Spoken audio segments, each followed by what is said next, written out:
Welcome. Skål. How y'all doing? We're back at it. We're here overlooking the Nye Overlook, and hopefully the sound quality will be good from the distance that I set up at, and hope y'all enjoy the view. It's overlooking the Minnesota River and the beautiful town of Henderson, where my dad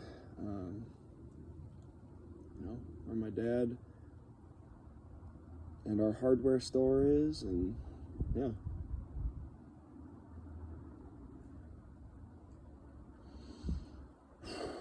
It's a very peaceful view.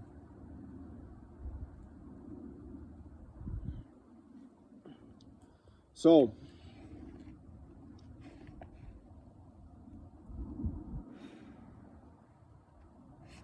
here we go.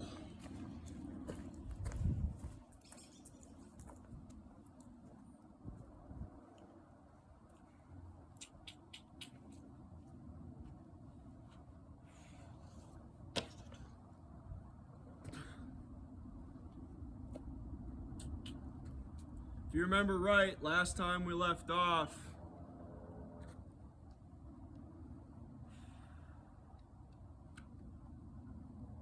in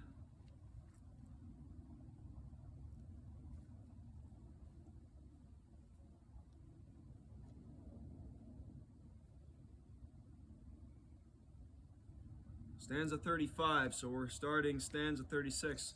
This is the second to last hopeful reading and shoot before we're done. I want to sound the horn again, just to get you guys back in the thought, and also love hearing the sound of the echoes. You can hear it for miles up here. If I walked further, you'd see a grander view, but from what I saw in the film, it already looks pretty spectacular with the skyline. But here it goes.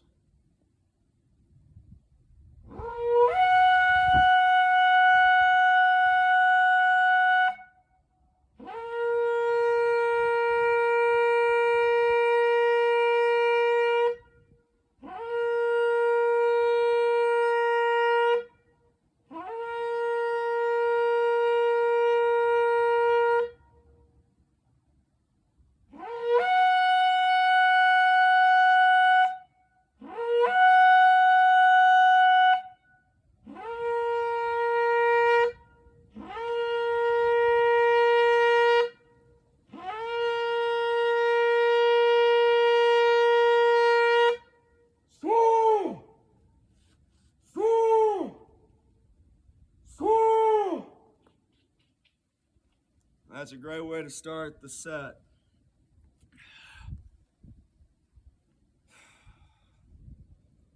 I think this is actually going to be one of the more special ones, even though I'm planning on going up to Alexandria next. As you see, my dear friends, if you've read any of this book, or if you've read ahead, or you already know or are familiar with the tale, this is the part of the tale where our dear friend and hero meets his Wyrd, his destiny, his fate. And so, with that in mind, I want to speak somberly and seriously about what I read herein and teach well on the things that are here written. So let us begin. He was called Wiglaf, son of Wehostan, a valued shield warrior, a man of the Skilfings, a kinsman of Elfere. He saw his lord suffer the blast of the heat burning under his helmet. He did not forget the favor he received in times past. The prosperous place among the Weamundings, and each ancestral right he had held from his father. He could not hold back, but his hand heaved the shield, the yellow linden wood. He seized the time-honored sword. That was one of the trophies taken from Eanmund, the son of Otere, Wehostan, had slain him, a friendless exile in a fateful battle, with the blade of his sword, and carried to his kinsman the shining helmet, the ringed shirt of mail, the gigantic old sword, gifts given him by Onela, the battle armor of Eanmund, his brother's son, with ready war gear. Nor did Onela speak afterward concerning their feud, though Wehostan killed his kin.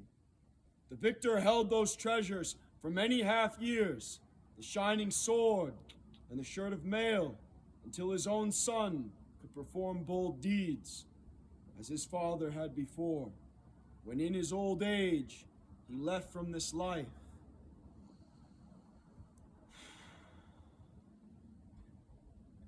Among the people of the Geats, Wehostan gave Wiglaf a countless collection of arms. And now was the first time for the brave young warrior to withstand such fury, the storm of battle, standing beside his beloved lord. So, in my study, I think Wiglaf was a young man.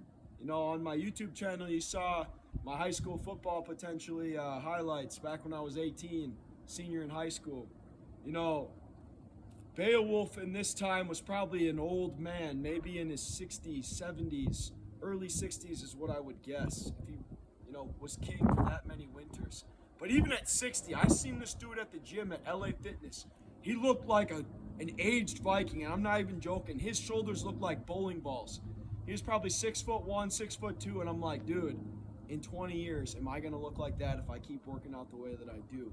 But imagine like a 60-year-old warrior thane of a man fighting this dragon. And then also, it just makes me think about, what if I would have met somebody like Beowulf when I was 18? It reminds me of one of my football coaches from Hastings, Jason Cook. Dude was just a man among boys, right? But like, he was even in his 30s, I think, when he was coaching me. But when you meet a dude that's like that mighty, and you're like hoping to be like that one day, that's kind of how I see Wiglaf. He was a young brave that was willing to fight with his familial kin to slay the dragon. So he was younger than Beowulf for sure.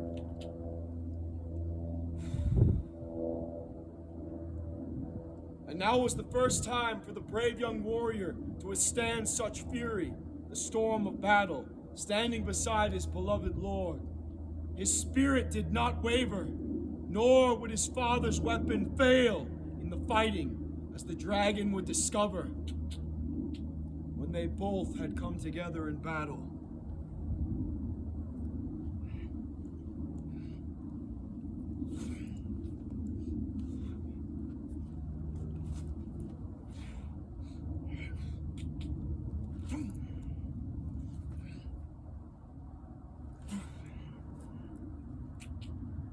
As they both would discover in battle.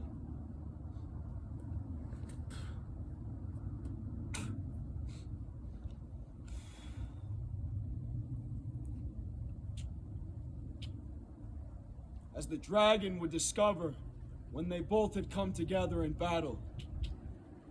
First, Wiglaf spoke, said to his comrades many words of truth, while he mourned in spirit.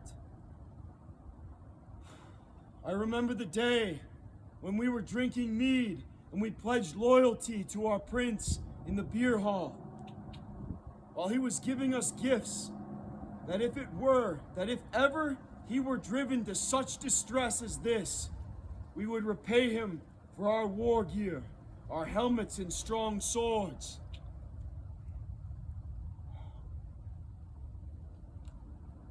So for this venture, by his own will, he chose us.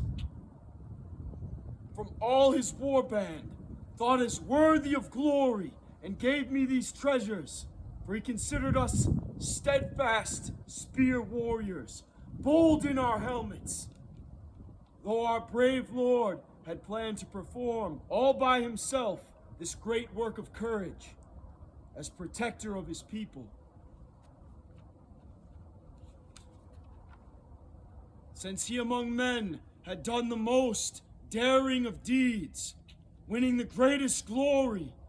Now has the day come that our dear Lord is in desperate need of the strength of good men in battle. Let us then go to him, provide help to our war prince while there is still fierce fire terror. God knows this about me, that I would much rather that my own body be embraced by the flames, standing with my gold giver. It does not seem to me brave that we bear our shields back to our home, unless we first use our strength to protect the life of the Prince of the Wetters and destroy the dragon.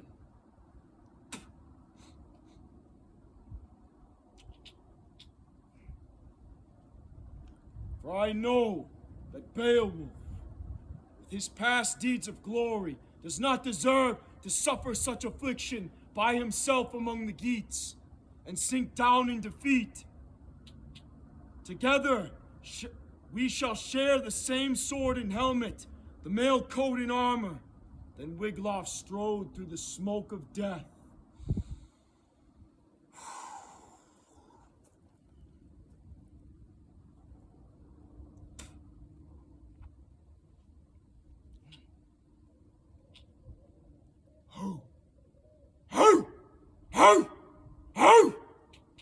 Then Wiglaf strode through the smoke of death with his helmet to help his lord and spoke few words.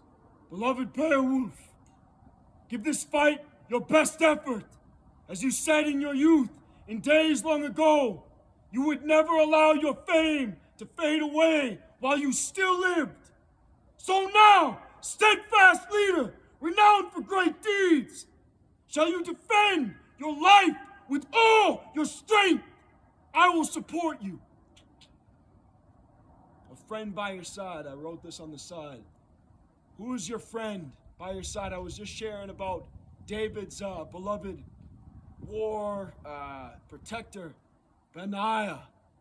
He was his bodyguard. Who's that in your life? Who's the man that you know that would be willing to die for you, no matter what came, no matter what wicked government came to oppose you, no matter what man wanted you dead? Who's the man that would lay down his life and die by your side? Those are the kind of men that I'm talking about when I'm talking about Beowulf and Wiglaf and your own Christian brotherhood.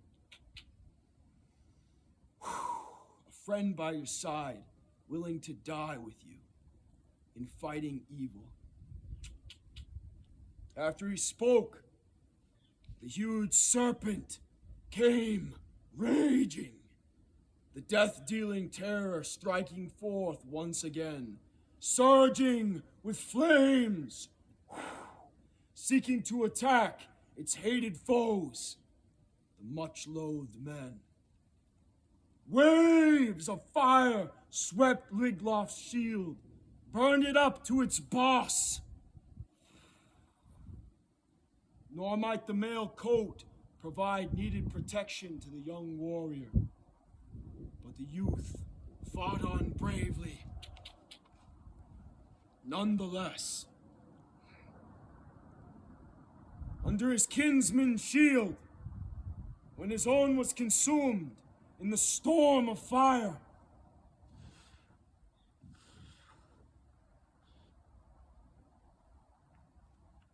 then once more, the famed war king was mindful of glory, and with mighty strength, pressed hard by the evil foe, swung his battle sword so it stuck in the dragon's head. Yet Nagling shattered the name of Beowulf's sword. Beowulf's great blade, it shattered. The ancient gray iron failed in the fighting, and his sword would have been much bigger too. I just learned this. This is what I'm wanting to share as I'm sharing this with you. And hear this part next. This is a teaching part, so follow along. Failed in the fighting. It was not given to him that he might get help in that hard-fought battle from the edge of the sword. For his hand was too strong. So he overtaxed every sword. I have a question mark by this. Overtaxing a sword. Maybe you guys that actually know a little bit more about swords than I do, and I know quite a bit, but maybe you can tell me what that actually means. How do you interpret Beowulf overtaxed his sword? Meaning that it shattered or it broke. He was so strong when swinging the sword and hitting something hard that the sword apparently would break or bow or shatter, and then it would fail. And so apparently that is actually a doable thing. If you guys have like any swordsmith or even guys that like to, use swords on YouTube, share something of overtaxing a sword with me. Comment it or tag me in it. That'd be sweet to see. Some dude that's like so mighty that when you strike something, the sword actually breaks or shatters. Just like in The Lord of the Rings, when Isildur cuts off, right, Sauron's ring, right? Like, he steps on the sword and it breaks. But apparently, when they were fighting in ancient times, you actually could break a sword if you were strong enough. So, let me know. For his hand was too strong, so he overtaxed every sword, as I have heard told, with the power of his swing. When he bore into battle a wondrously hard weapon, he got nothing from that. Then for the third time, the threatening monster, the frightful fire dragon, mindful of their feud, rushed on the famed ruler.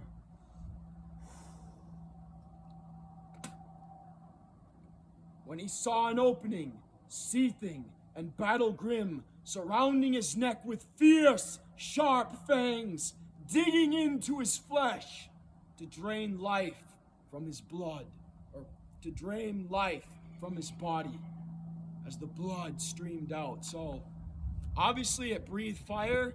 Beowulf's shield was probably a little smaller than a Spartan shield, but imagine you get this low and you've got a pretty big shield made of iron, right? Or some sort of bronze.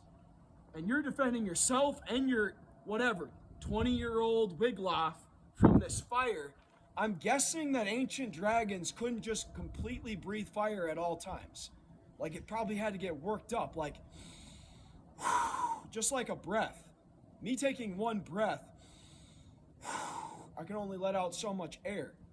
You can only have so much fire in you, or neasing in you, or chemicals in you that turn into fire once it gets out, before it has to stop and you have to recuperate. So think about it. You can block fire. You can survive fire blasts. And then after that, what do? I mean, if the dragon had fangs, if it didn't get it with fire, T-Rexes and Allosauruses, they would chomp down with their top fangs. Same with the dragon. You're guarding him with your shield. Well, obviously, going over the top and sinking your fangs down into the neck. Where do you think the opening is? From the top, guys. If a dragon's coming and it's written right here that it got him in the neck, its fangs probably stuck in the top of Beowulf's back neck, because that was the opening. From above, down below, and then, you're underneath that thing. I'm trying to show you what I actually think, go through it step by step, how they slayed this thing. So he got it in the neck while he's got the shield and Wiglaf's behind him. Now listen. When the prince of the people had greatest need, and this is my other question too, and I'll answer it probably in the next video. How big was this dragon? How large was Smaug in Lord of the Rings, right? That's kind of like a side note. Obviously, that's a made-up story. This is a real story. How big was this dragon, or drakon, as the Greeks put it? And then I also have commented in here, look up in Isaiah, the fiery flying serpent. I had a great talk with one of my coworkers at By the Yard about what ancient dragons would have eaten. I think because they were so large and they flew, right? Breathed fire and ate, they probably were hunters of the sea creatures. Like, imagine, right? Like, you see on the videos, right? You see on YouTube these Komodo dragons that can swallow goats whole in 6 seconds, guys. That thing is as tall as me. Imagine a creature of substantial size, potentially as big as T-Rex, that flies or lives in a den that's almost serpent-like, right? Like, what would that hunt? It could swallow probably cattle whole, like within, not that long. And like getting into the biology, we had like a talk, and I don't want to extend it too long, about what Norse dragons or dragons of any type, serpents that fly, would have eaten. And my thought is, if it's on this Barrow by the cliffs, by the sea, by the Baltic, you fly over and you find fish and you swoop down, you scoop in, kill it, and like you've seen eagles and you see other snakes that can go in the water.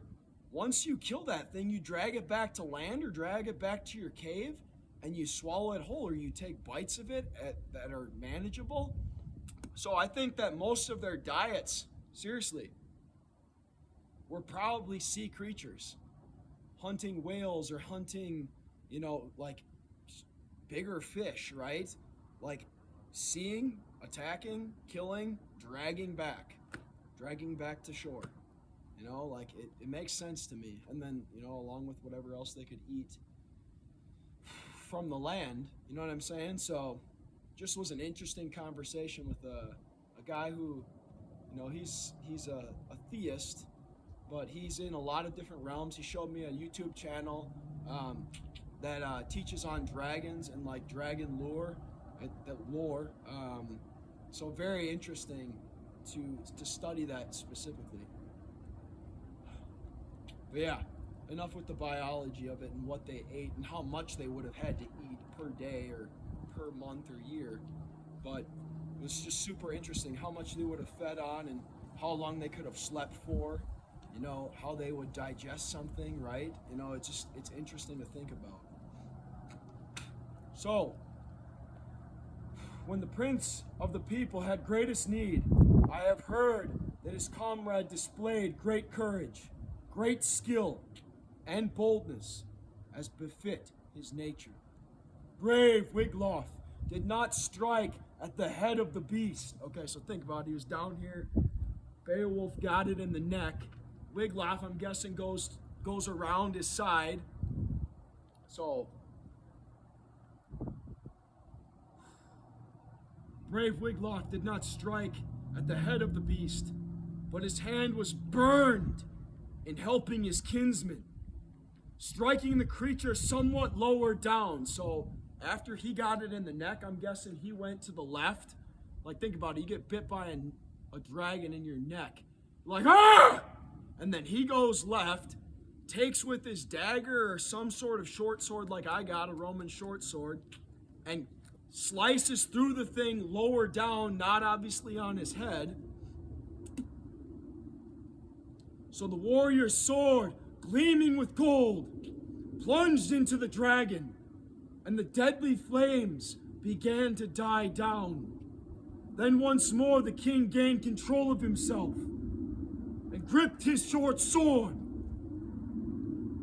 sharpened for battle. So the short sword of the Vikings would have been worn at the hip, just like the Roman short sword was. And gripped his short sword, sharpened for battle, that he wore at his waist, and the people's protector sliced through the serpent.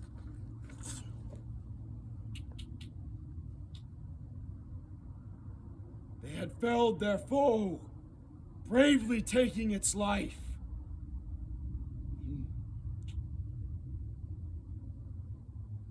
And the two had together brought down the dragon. Two are better than one. That's what I wanted to comment on this section as the dragon was slain. I also, I think I mentioned in the other video, or I can mention now, what was that dragon's name? I'm guessing just like, many famous creatures, it probably had a name amongst the clan or amongst the Norsemen or the Northmen of old. And even ancient dragons probably had names as well. You know, Bel is named as a dragon in the book of Daniel, or one of the chapters of Daniel that's not actually sectioned in the Bible. You know, if the Babylonians had names for the dinosaurs that they saw, which were written, like, you know, drawn on their wonderful palaces, the Norse probably had names for these as well. But yeah, Beowulf and Wiglaf slayed the dragon, whatever it was named. As noble kinsmen, Beowulf and Wiglaf, the dragon slayer. Thus should a thane always act in time of need. That was the last of the triumphs of the prince. That was the last of the triumphs that the prince accomplished through powerful deeds. Of his works in this world.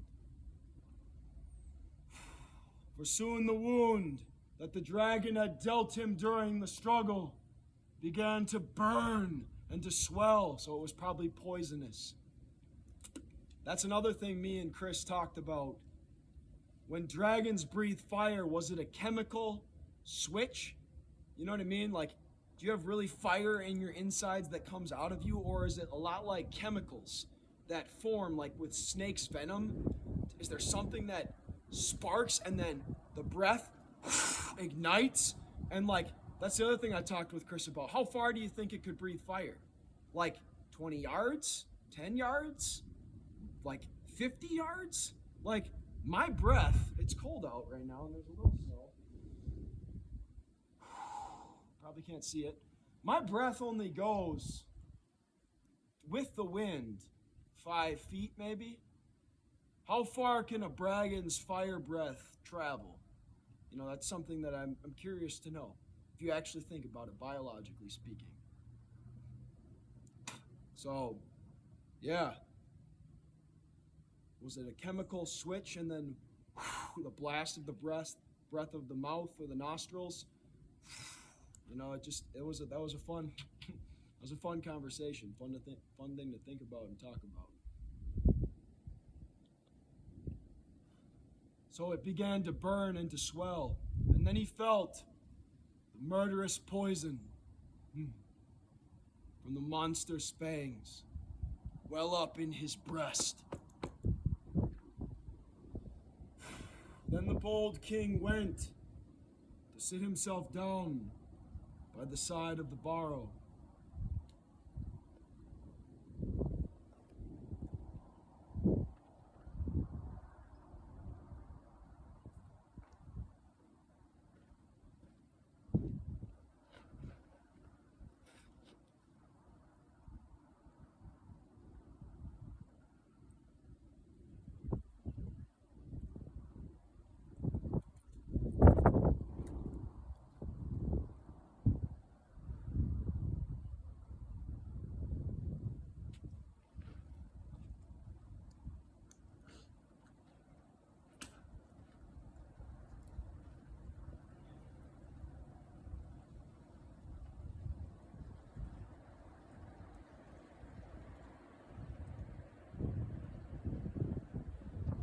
Thinking deep thoughts, looking on the work of giants, how stone arches inside that ancient earth hall were held firmly in place, supported by pillars. So obviously, they slay the dragon right outside of the dragon's den. And apparently, whatever it was dwelling in was made by giants. Now, I can get into a long history of the giants. Maybe we can do that in a different section, right? The giants of the biblical Old Testament I'm talking about. Obviously, they were in Norse lands as well, from what we see, written here. They were also in my Native American friends' cultures here in America. Like, they have legends and stories of the giants here in this continent. And what the giants built and how they built was very fascinating. You obviously know David's exploits and how David eradicated the race of the Nephilim in the, in the Philistine clan. So yeah, for Beowulf to look upon stonework of the giants in the land of, the Geats, like Sweden and Norway, modern day, as he's dying, think about that. What would your last thoughts be before your last day of death and your last breath in this world?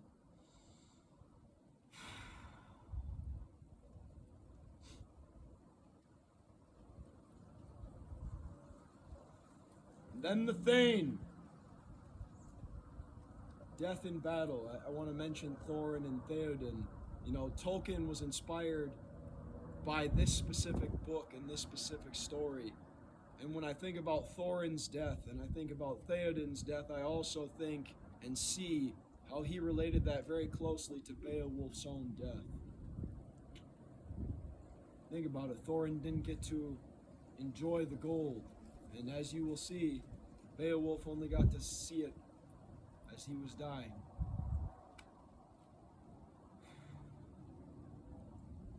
And then the Thane, who proved loyal without limits, took water in his hands to wash away the blood from his famous prince. Wiglaf washed Beowulf's blood with water. His lord and his friend, his lord and friend, who was weary from battle and unfastened his helmet.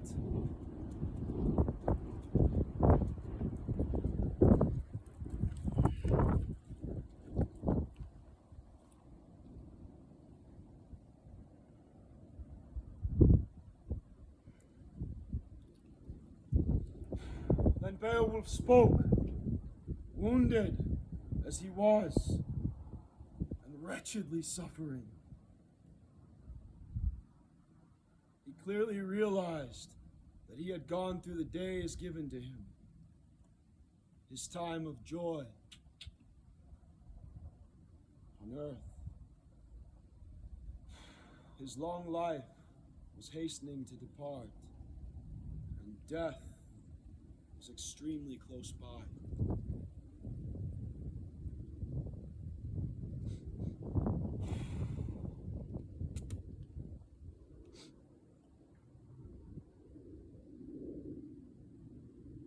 Now I would wish to give my war gear to my son, if fortune had so favored me. I have a question here. Did he have a son? It looks like no. The longing of a man, a mighty king, to have a son, that's such a deep desire. And for Beowulf to not have one as he passes into the next life, no one to carry on his legacy or his lineage. There was an emptiness inside of Beowulf. He thought on one of his last thoughts was, I don't have a son to succeed me. Wiglaf is my only kin. I don't even have a son to give my armor to give something to when I go. The desire for love and the desire for a lineage, man. It's a deep desire in the heart of man.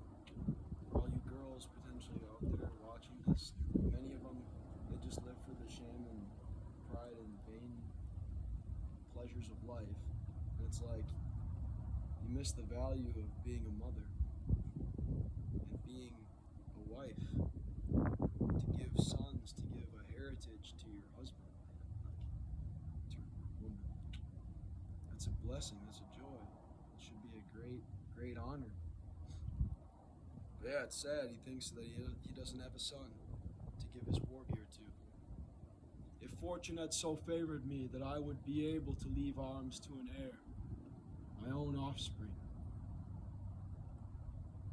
I have ruled over my people for 50 winters, and there is no folk king of any of the neighboring nations around us who ever dared to attack me with allies, threatening with terror. He was a good king, a good protector. In the time I was given, I lived in my own land, ruling my people well, never turning to treachery, swearing to oaths, contrary to right. In all this, I take comfort and joy when now I am stricken with death-dealing wounds. I ruled my people well, dying thoughts of a noble king, a righteous king. I ruled my people well. The ruler over mankind has no reason to charge me with murdering kinsmen. When my life leaves, parts from my body.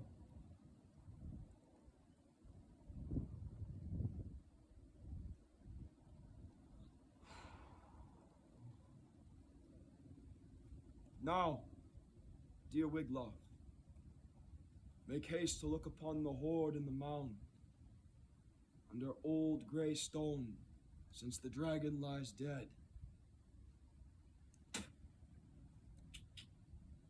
Sleeps from sore wounds, stripped of the treasure. The glimmering golden glory of the dragon's treasure hoard, or ancient giants' treasure hoards. Think about the desire to behold treasure. And I want to quote this because I love this quote from Pirates of the Caribbean. And maybe I will make the Norsemen of the Baltic one day. If God so wills, and I get to become a famous movie producer. That'd be sweet. But you remember when Will Turner was with Jack in the cavern in the cave, and they're trying to save Elizabeth, and he quotes something like, you know, for not liking piracy, you're well on your way to becoming one. Commandeered a ship, sailed out of, bootlegging out of Tortuga, and you're completely obsessed with treasure. And he's like, that's not true. I'm not obsessed with treasure. As he's looking at like the gold crucifix in the water and all the gold around him. And Jack Sparrow's up and he's like looking at Will and he's looking out towards where Elizabeth is, and he's like, he looks at him intently and he says, not all treasure is silver and gold, right? And then Will says Elizabeth, which Elizabeth means God is satisfaction, if you know that in the Bible. Hebrew name for Elizabeth means El. El is God. Elizabeth means God is. Elohim is satisfaction. Not all treasure is silver and gold. There is treasure in a woman. And that, if she is wise, she is to be chiefly treasured because she fears the Lord.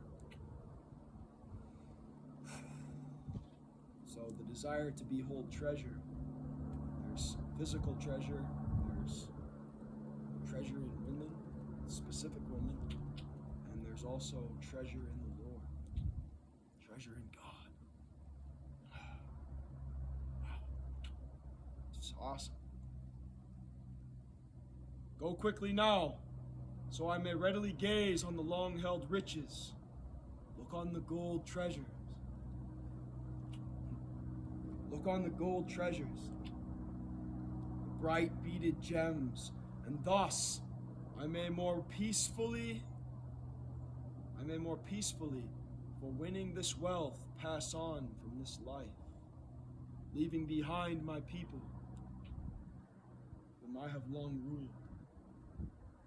I have heard it said that after Beowulf spoke, the son of Wyrd quickly obeyed his wounded lord, weakened from battle, and went under the Barrow's roof,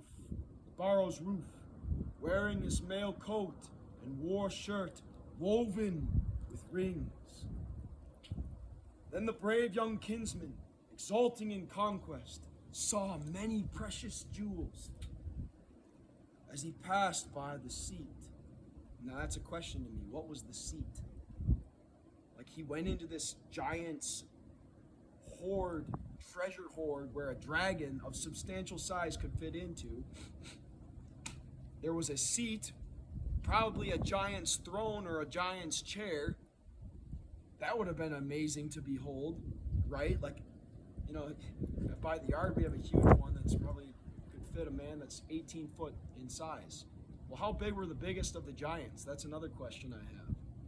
How big were the biggest? Goliath was about as tall as a basketball hoop, but I've heard from the book of the law that Moses, Og of Bashan, was like probably 16 feet tall. 16 feet tall, people. That's huge. That's like as big as this oak tree that's behind the camera. Like, that's huge, dude. So that seat is a question to me. Glittering gold lying around on the ground. A wonder on the wall. That's another thing too. A wonder on the wall. Was there a map? An ancient map of the land? A wonder on the wall. It's just a big question. So, was there a map of the land? Was there some sort of mural or design? Or the artwork of ancient giants?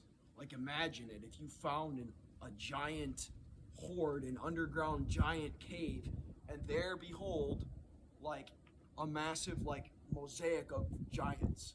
You could find them. Archaeologists, I love it. Like, dude, honestly, loved Indiana Jones when I was little too. And this stuff could still be found, for real.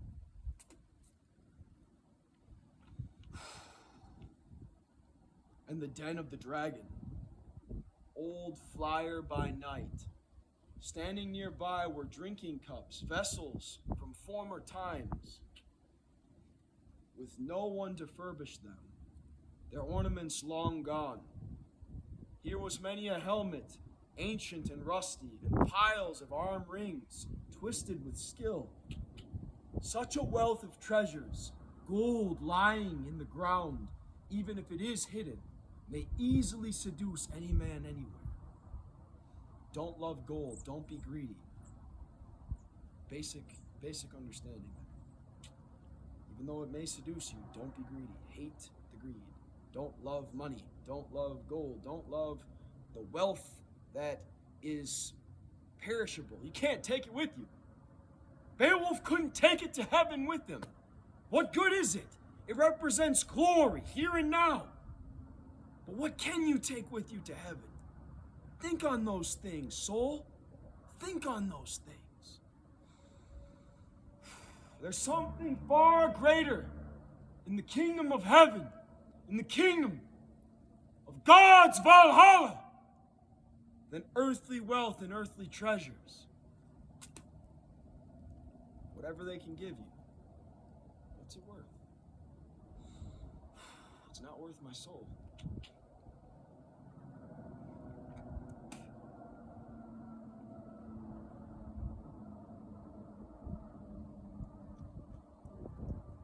He also saw on high, hanging over the hoard, a standard, a banner, a flag, sewn with gold.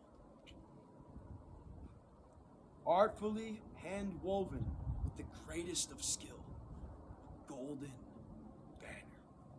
Oh. From it came a glow, so he might make out what lay on the floor. Very interesting. Very intriguing. And inspect all the treasures, for no trace of the dragon remained by the hoard, since the sword swept him off. And I have heard it told that the hoard was plundered, the Barrow built by giants.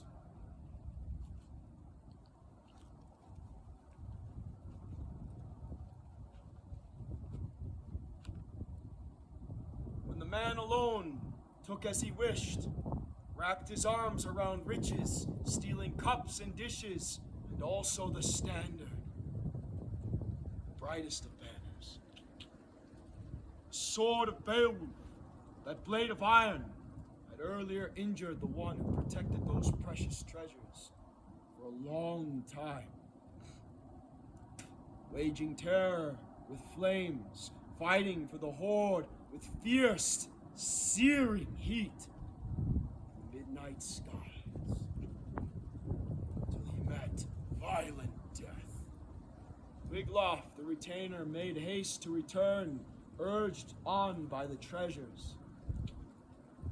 The true-spirited man wished to know whether he would find the Prince of the Wedders still living, though weak.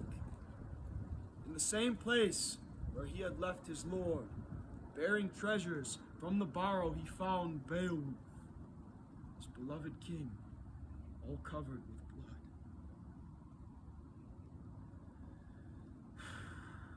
Near his limit of life days, he began to splash water to revive the war hero, till the vanguard of his words broke free from his breast hoard.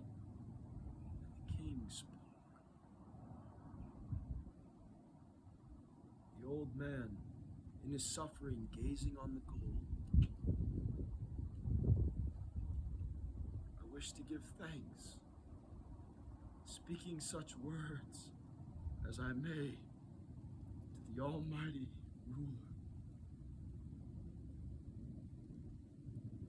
King in his death gives thanks to his God, his Maker. The King crowned with glory, the eternal Lord. For these riches I look on here by the Barrow. But I have been blessed to acquire from my dear people, before the time of my passing, a good king's thoughts are on the future of his people. In that king's dying breath, or his dying breaths, he thanked God, the Almighty Ruler, the King and Lord of this universe. He thanked him. And he thought about the future of his people, how the wealth would help them, protect them.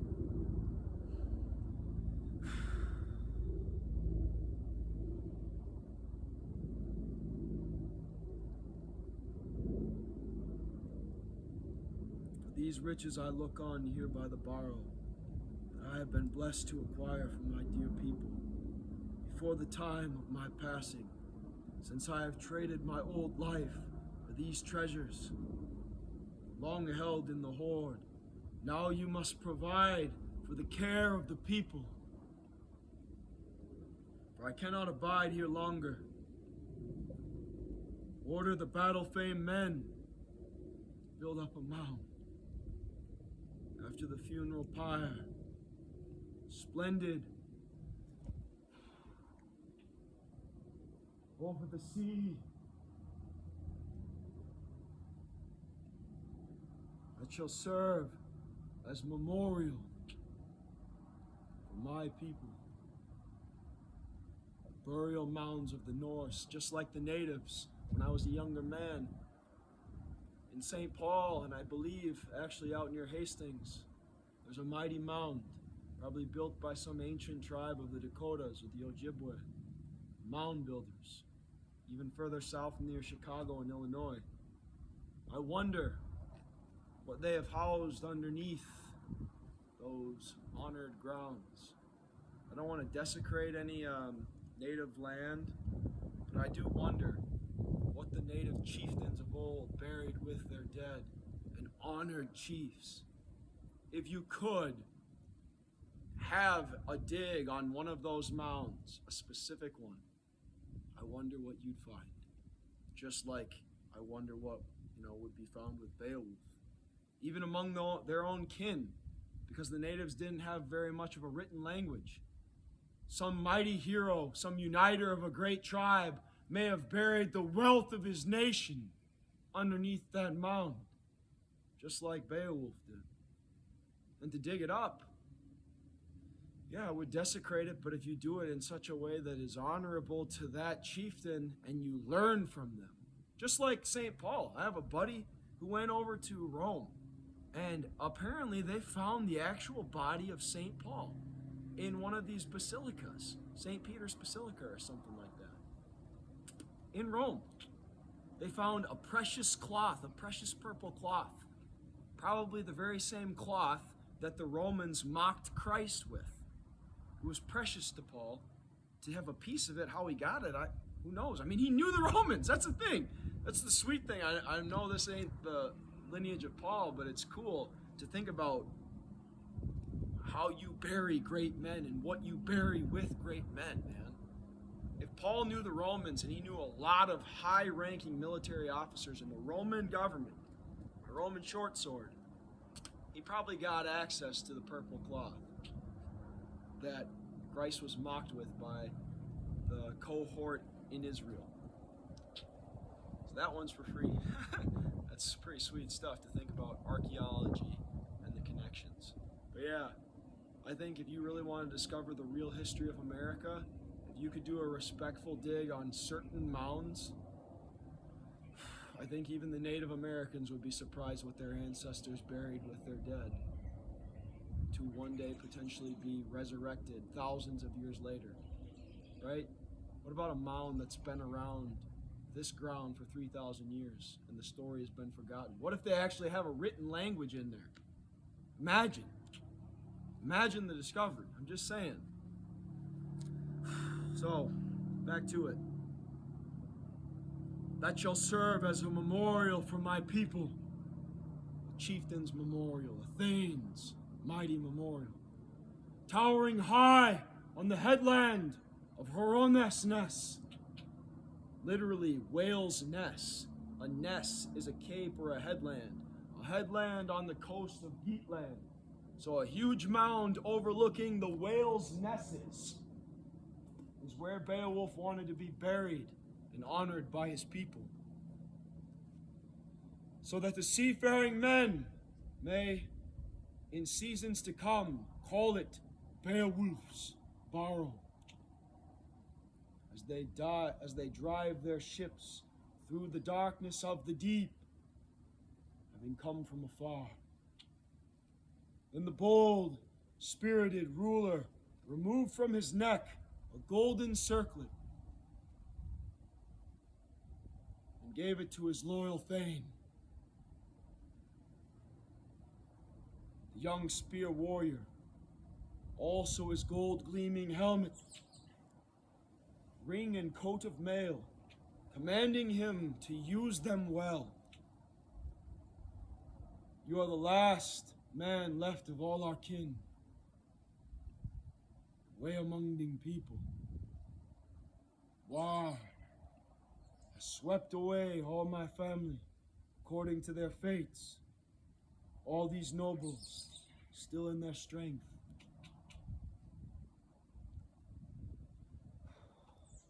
Now I must follow.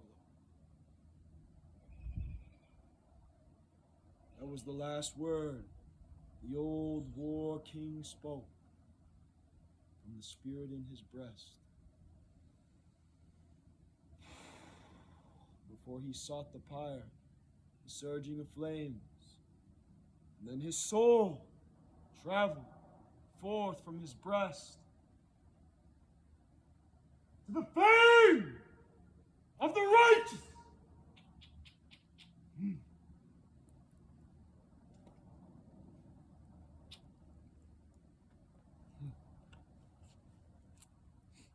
Then sorrow came over the youthful kinsman.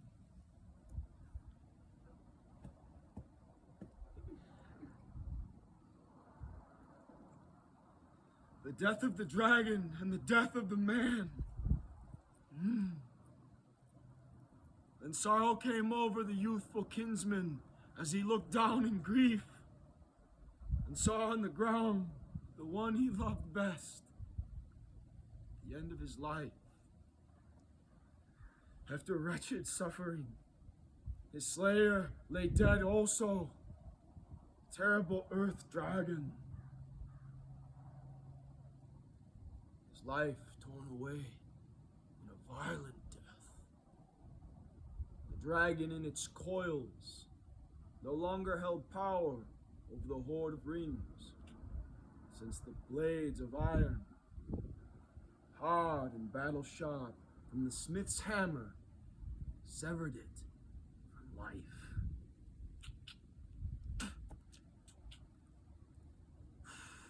And the monstrous, wide flyer, stilled by its wounds, was hurled to the ground near the hall of the hoard. No longer was it seen to be soaring aloft.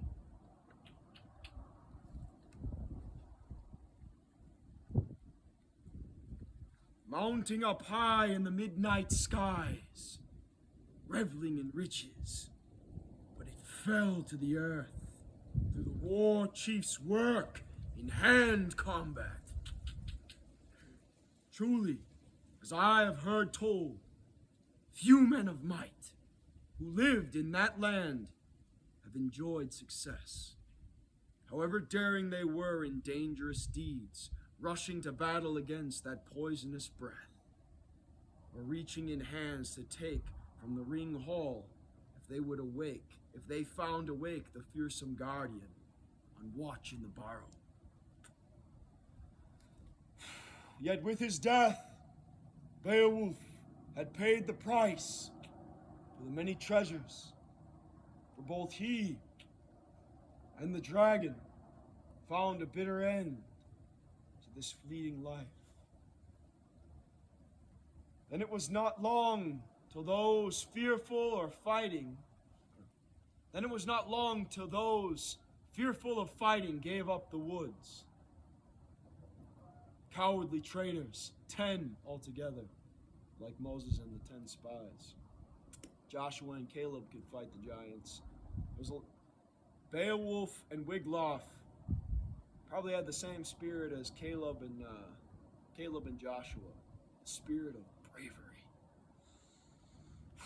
the spirit of God. Not daring to defy the monster with spears, proving disloyal to their lord in his need, they approached in their shame, bearing their shields, their weapons for war. Where the old king lay, while looking at Wiglaf, he sat there weary, a brave fighter on foot, near his lord's shoulders. Tried to wake him with water, without success. He did not have the power to hold life in the prince. Here on this earth, though he earnestly wished it, nor in any way changed the will of the Almighty.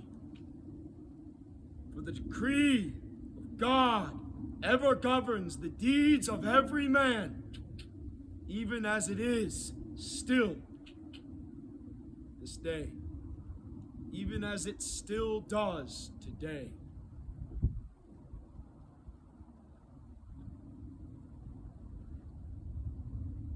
God governs the deeds of every man, even as it still does today. Then was it easy for cowards who lost courage to get a stern speech from the young hero. So Wiglaf spoke, the son of Wyrd, sorrowing in spirit, with contempt for those comrades. Listen to what truth an honest man may tell. That the very ruler who gave you rich gifts, the war gear you wear, now standing beside him, when often the prince offered those on the ale bench, sitting around in the hall, both helmet and mail coat, as gifts to his thanes, and so great was their splendor, as he could find from near and from far. Then he had totally wasted those gifts of war gear.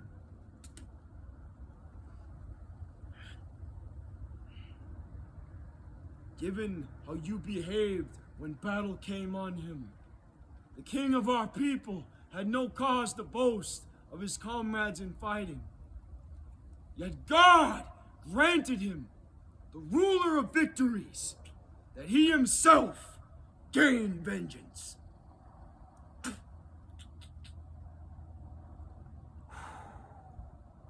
Alone with his sword,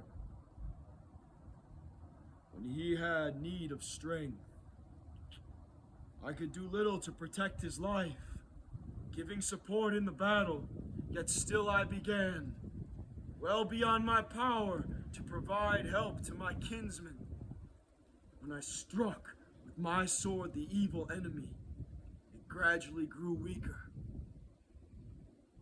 and the fire less fiercely surged from its mouth.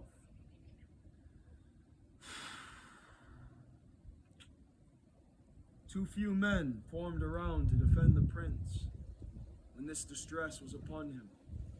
Now the giving of treasures and gold-adorned swords and all joy for your kin in your much-loved land will come to a halt.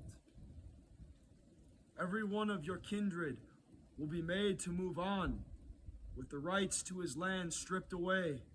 When war chieftains from afar hear the tale told of your flight from your lord, that deed without glory. Death is better for all noble men than a life of shame. Humility precedes honor. Humility precedes honor. That's biblical truth, scripture. It is better for me to live free or die doing so. Death is better for all noble men than a life of shame. Give me liberty or give me death.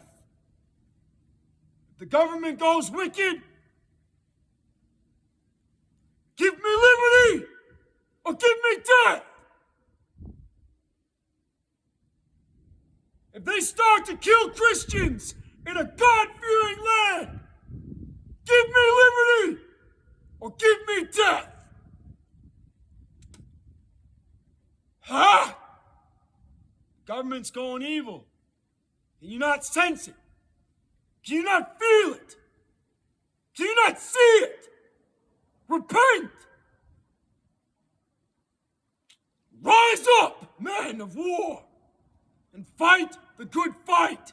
Be righteous, be holy, and be brave. Land of the free, because of the brave.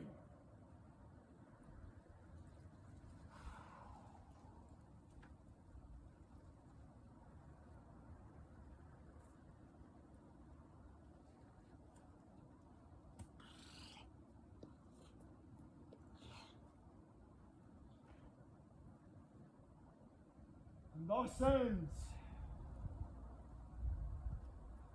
the reading of Beowulf for now.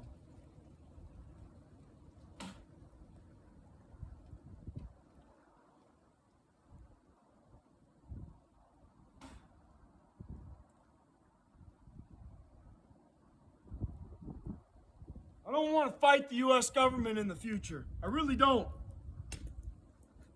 I want them to be good. In God we trust. But I don't want to be ruled by the wicked. I'm a righteous man. I'm a noble man. I haven't picked up a stone to kill no homo, no lesbian, no transgender, none of that. It all deserves death. Not even the adulterers. I've never physically slept with a woman in my life. I'm a virgin. I'm pure in some senses. But I've committed lust, committed adultery many times with thousands of women in my heart. So I'm no better. And God, the holy God, the merciful God who gave up Jesus Christ, his mercy has and will triumph over his judgment against me because I believe in Jesus, his Son. His mercy will triumph over his judgment in my life because of my faith. Because of his grace. We're saved by grace through faith. I feel like I'm supposed to add that at the end of this section of the reading. And, thank you for listening. I hope that you have some insight and glimpses of the knowledge of my ancestors, the Vikings, the thanes of old from this sacred story, and it is sacred. I don't know what the Viking word for peace is, but I would speak that now and utter it before you if I knew it. Peace. Shalom, as the Hebrew said. What is the Norse word for peace?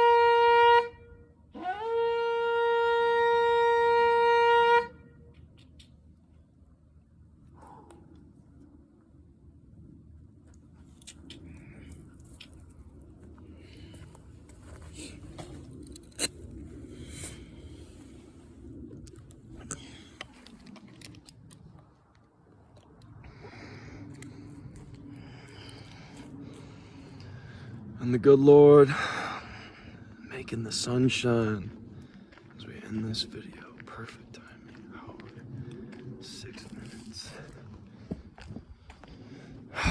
Beautiful oak tree. And there it is.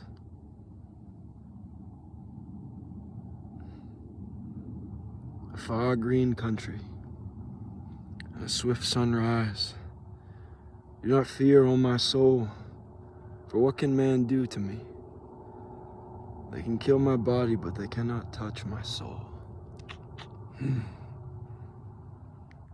Don't be afraid, Christian. Fear not. Your Lord has overcome the world.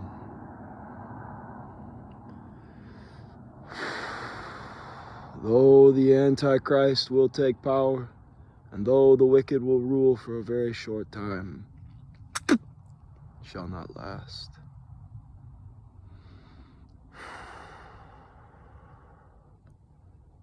And the peace of the King, and the glory of his might, and the mercy of his majesty shall be with you and your soul forever. Ever. Amen. Lo, there do I see my father. Lo, there do I see my mother and my sisters and my brothers. Lo, there do I see the line of my people back to the beginning. Lo, they do call to me. They bid me take my place among them in the halls of Valhalla, where the brave may live forever. Our Father in heaven, may your name be honored. May your kingdom come soon. May your will be done here on earth as it is in heaven. Give us this day our daily bread, and forgive us our sins, as we are forgiving those who've sinned against us. And lead us not into the time of trial, but deliver us from the evil one. For thine is the kingdom, and the power, and the glory, forever and ever. Amen. To the one seated on the throne, and to the Lamb, be blessing and honor and glory and might I